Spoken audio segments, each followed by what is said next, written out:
These are so heavy, but we done it again. We went book shopping.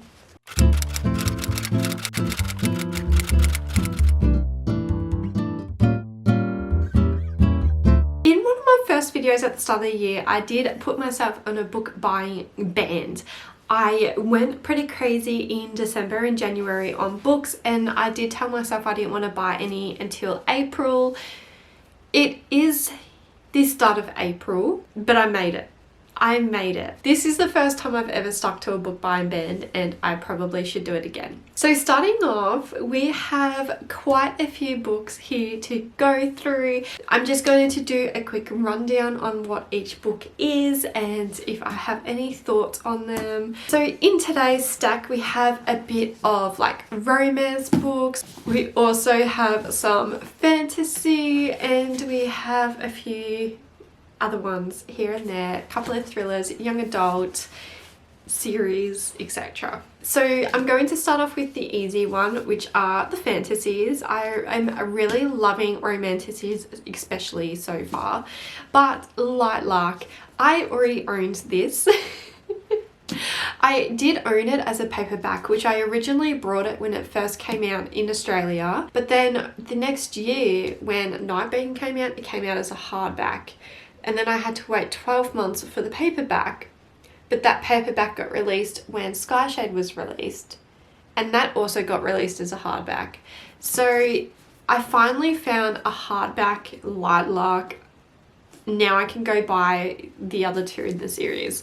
I haven't actually read this yet though. It is an island that pops up every 100 years, and there's 6 rulers who pretty much need to fight to the death. I think to win or survive, something like that. But I know it's a love triangle. I think it's enemies to, well, it sounds like enemies to lovers. And I'm excited to finally get into this book. So next up we have Phantasma, which is a dark fantasy romance where we have a necromancer and a phantom love interest. So this one is haunted mission competition trials, fight to the death, survive each trial to get through to the end. And the reason we have that is because our FMC, her sister has disappeared, and she believes that she's actually entered a Phantasma, which is the haunted mansion. So she's pretty much on a mission trying to find her sister, save her sister, and doing so she's going to survive the trials in here. I believe there might be 9 trials. So there are 9 challenges that she's got to face, and it just sounds so good. All I've heard is good things about this. It is like an adult version of Caraval. Apparently, if you do want to read Caraval, read that before this one, because obviously Caraval's young adult. So a lot of people did prefer this one over that one. That's just what I've heard. If you found different, let me know. It just seems so fun. And other than that, if I didn't love the plot of the book, this cover, it is so stunning. Oh, I'm obsessed. Like, I don't want to put it on my shelf. I want it like facing out. And if this ever comes out with sprayed edges or something, I want. Another popular one that is actually going around is the Crimson Moth, also known as the Heartless Hunter in the US. This is a YA fantasy. Little spice, I think there's little to no spice in this one, whereas with Phantasma there's a lot of spice apparently. So this one is about a witch and a witch hunter. So the witch is, she goes and saves witches who get hunted, and when a rescue goes wrong, she actually needs to track down where this witch is. So she starts looking for the witch hunters, and in the meantime the witch hunter is actually looking for her. So we have an enemies to lovers, we have witches and witch hunters. This is, I believe, going to be a duology, and the second one has actually, I believe it is already out when this video goes up. But I am really excited about this one. I'm actually currently reading this one. I have just started it, and so far I can't put it down. Like, I just want to keep going. So recently I actually just finished Butcher and Blackbird, and the third, which is the first book in this series, and the third one has actually just come out in February. So I picked up the second one, Leather and Lark. I have heard so many mixed reviews about this one. So if you don't know, the trilogy is like, it's a rom-com dark romance series, and I'm guessing they're all serial killers. The first two are serial killers. This one here is, I know it's got Lachlan, who is a killer, but Lark, I don't actually know if she does. So Lark is Sloane's best friend in the first one, and Lachlan is Rowan's brother. So I'm excited to see their side of the story. I know that, so it does mention that Lark offers Lachlan a deal because he's never going to get out of the underworld. The catch is he has to marry her and they can't stand each other. So definitely another, I love enemies to lovers, but as an enemies to lovers, I swear all these enemies to lovers. Another slow burn, Grumpy Sunshine, enemies to lovers, just everything I love in one. So I've heard very mixed reviews about this one. I've heard people really love it or they really hate it. There's no in between. So hopefully I'm going to love it. Next up, I'm pretty sure I've got like two of the most saddest books ever, and one is The Last Letter by Rebecca Yarros. I haven't read any Rebecca Yarros books other than the Empyrean series, so I'm ready to delve. I did buy a few of her books. You would see in the first book haul in January, I got a couple in there as well, but I haven't actually read them yet. This one, I wanted to cry just reading the back of the book. Just the back of the book. So I feel like I'm going to sob my eyes out. So this one is brother's best friend meet sister. So Ryan, who was in the military with Beckett, he dies and he leaves Beckett a last letter. And in that letter he says, "There's only one wish I want you to do. Go be with my sister. She's raising twins alone." So what does he do? He goes and bees with the sister. So it is a brother's best friend, single mum. Need a box of tissues. It's so sad. Like, just reading the back of it's so sad. It's like, if you're, I need to put this in. Beckett, if you're reading this, well, you know the last letter drill. You made it, I didn't. Get off the guilt train, because I know if there was any chance you could have saved me, you would. I need one thing from you. Get out of the army and get to Telluride. My little sister Ella's raising the twins alone. She's too dependent and won't accept help easily, but she has lost our grandmother, our parents, and now me. It's too much for anyone to endure. It's not fair. So if I'm gone, that means I can't be there for Ella. I can't help them through this. But you can. So I'm begging you, as my best friend, go take care of my sister, my family. Please don't make her go through it alone. Ryan. Oh my god. So I'm actually going to be reading this in a future vlog. I just gotta build up the courage, but I don't know, I don't mind this cover, but I prefer the old cover. I just love the old cover. I went to go buy it once. I didn't realize it was going to get republished and I missed out. I missed out. Anyway, and then the second one, The Nightingale. So these two I'm actually going to be reading in the same vlog together. That I feel like that vlog is going to be a mess. It's just going to be me constantly crying. But we have Kristen Hannah, The Nightingale. This one has been so popular on BookTok. Everybody's recommended it. It is a historical fiction. It's about two girls who live in Paris and they're going through World War II, and it's pretty much just showing how they're surviving, what they're going through, what their everyday life is like. And I don't know if it's a happy ending. I honestly didn't want to spoil it for myself, so I have no idea if this is a happy ending. I hope it is, but I will be crying so much in the future. Wow, this writing is tiny. Whoa, okay. So to lighten the mood, we have Better Than the Movies. I probably say lighten the mood, but apparently it is YA, so little spice, little to no spice, and it is Grumpy as Sunshine cross The Boy Next Door. So they are childhood friends turned to lovers through high school senior year. You see them navigate their relationship. Apparently that Lynn has actually painted this to be that all relationships aren't perfect. She does show that relationships can be often idolized and unrealistic. So this shows that there's actually more to the relationship than what it actually seems. I believe it is a happy ending. It is a duology. There is a second one.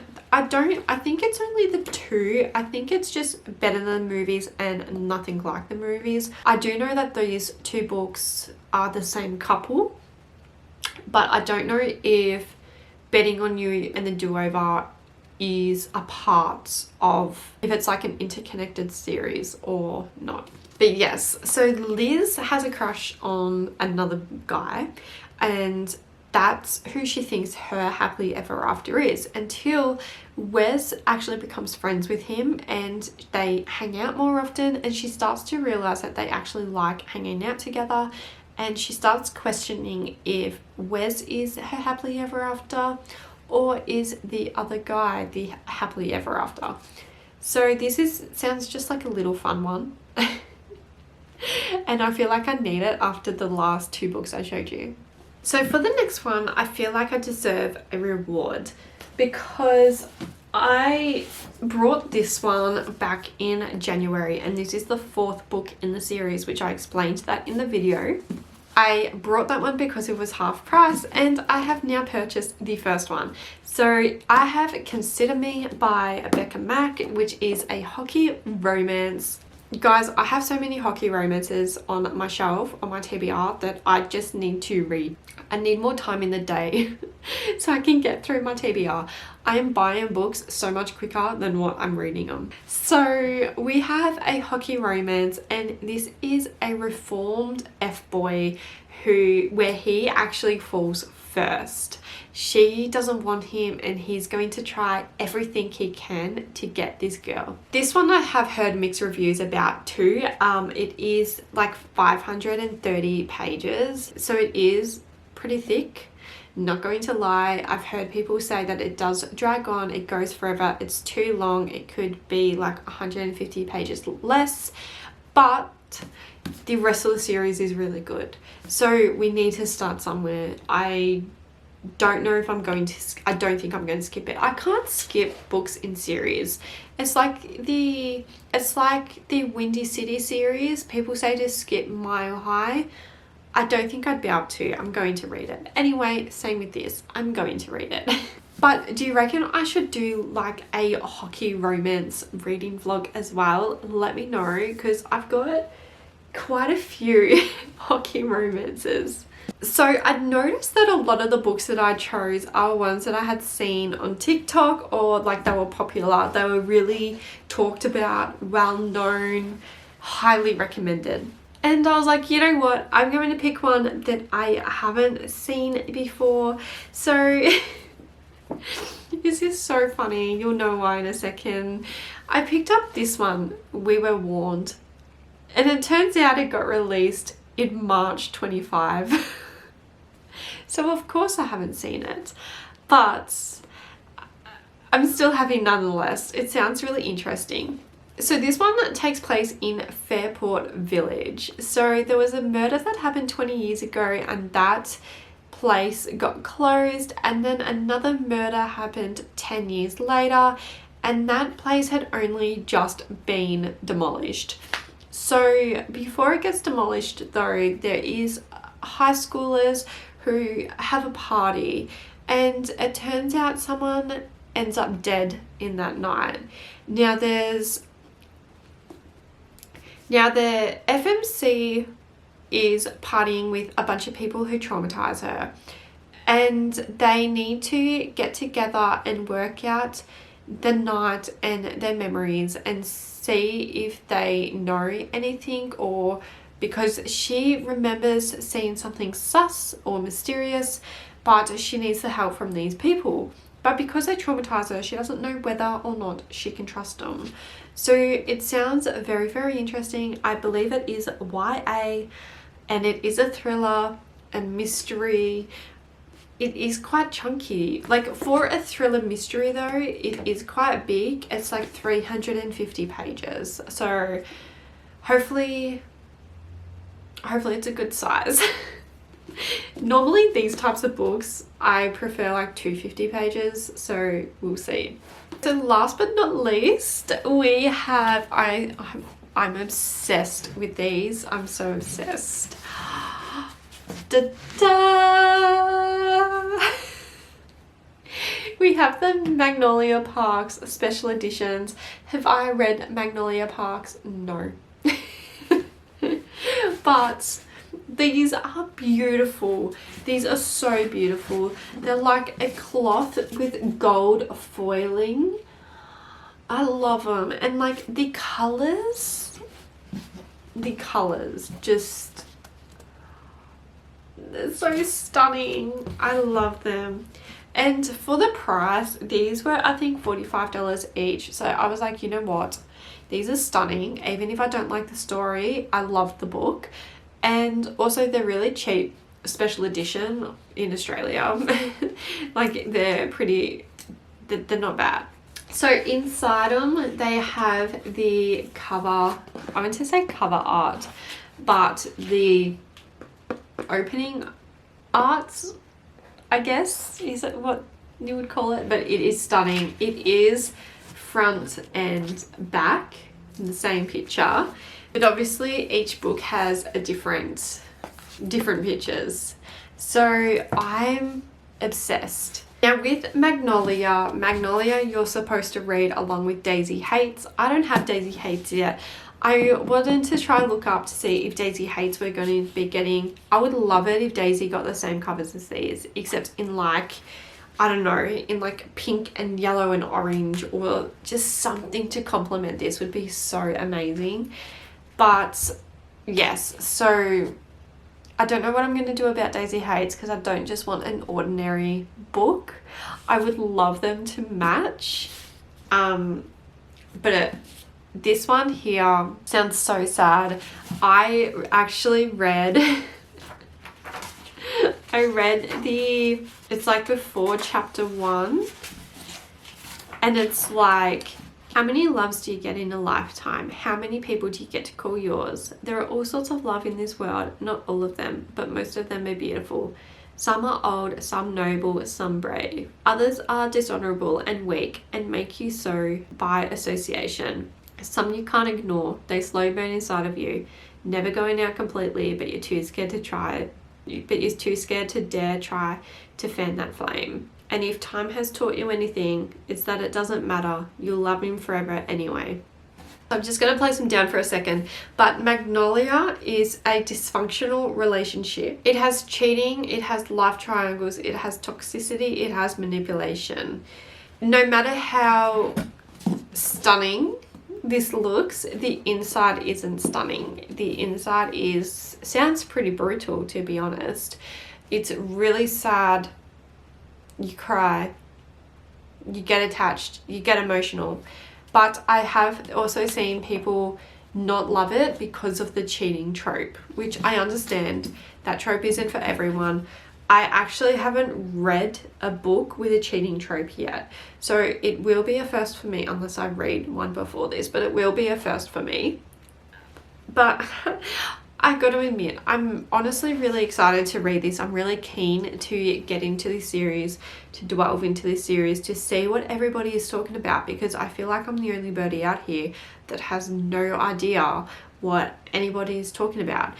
And I really loved the front page about how many loves do you have in a lifetime. Like, it calls to my heart. So that is all the books that we've brought in April, and I do feel like I should go another book buying band.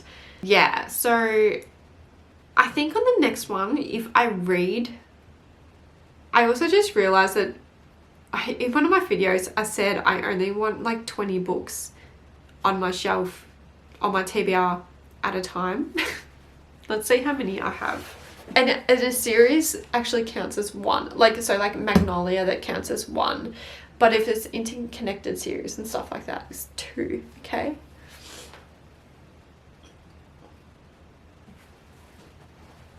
There's 41. And that doesn't even count my Kindle. Oh, Lord. Oh, gosh. Okay, well, I think before I buy any other books, I need to get my physical TBR down. I need to read at least 10 and then maybe not go and buy like 10 books. Alright, we have a very busy year this year. So if you have made it to the end of this video, please put a tree or a flower, something pretty, in the comments, and let me know if you have read any of these books. If so, what is your favorite, or what didn't you like? I want to hear it all. I will see you guys in the comments, and I will also see you guys in the next video.